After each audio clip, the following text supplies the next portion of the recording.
എന്തോ കുഴപ്പമുണ്ടെന്ന് പറഞ്ഞിട്ടാ അമ്മ എന്നെ വിളിച്ചു വരുത്തിയത്. ആ കുഴപ്പം ലോകത്തിലെ ഏറ്റവും വലിയ സന്തോഷം തരുന്ന കാര്യമാണെന്ന് ഇവിടെ വന്നപ്പോഴേ എനിക്ക് മനസ്സിലായത്. എടോ, തന്നോട് ഞാൻ എന്താ പറയേണ്ടത്? നന്ദി പറയണോ അതോ ഞാൻ തുള്ളിച്ചാടണോ? എടോ, എനിക്കറിയത്തില്ല. എടോ, ഞാനിങ്ങനെ നിൽക്കുന്നത് താൻ നോക്കണ്ട. എന്റെ മനസ്സിൽ എടോ വലിയ വേലിയേറ്റം നേരം നടക്കുക.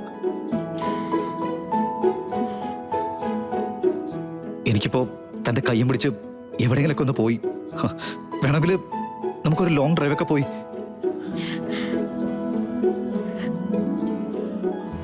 അല്ല വേണ്ട, ഈ സമയത്തെ ലോങ് ഡ്രൈവൊക്കെ റിസ്കാ. തനിക്ക് എന്താ വേണ്ടത് അത് പറയടോ. എനിക്കൊന്നും വേണ്ട.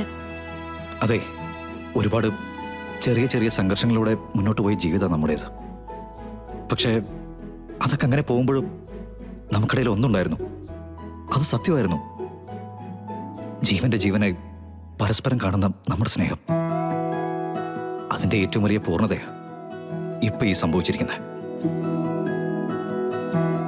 ഇനി നമുക്കിടയിൽ കുഞ്ഞു വരും, നമുക്കിടയിൽ കളിയും ചിരിയൊക്കെ ആയിട്ട് അവനും അവളും ഉണ്ടാവും.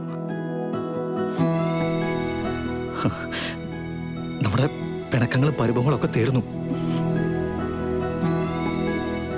ഇനി നമ്മുടെ കുഞ്ഞ് നമ്മളോട് പിണങ്ങട്ടെ, പരിഭവിക്കട്ടെ, അതല്ലേ വേണ്ടത്?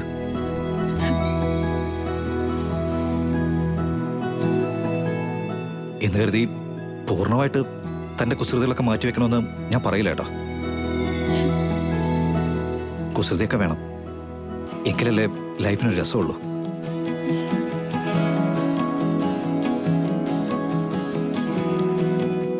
Anyway, thanks my dear, thanks a lot.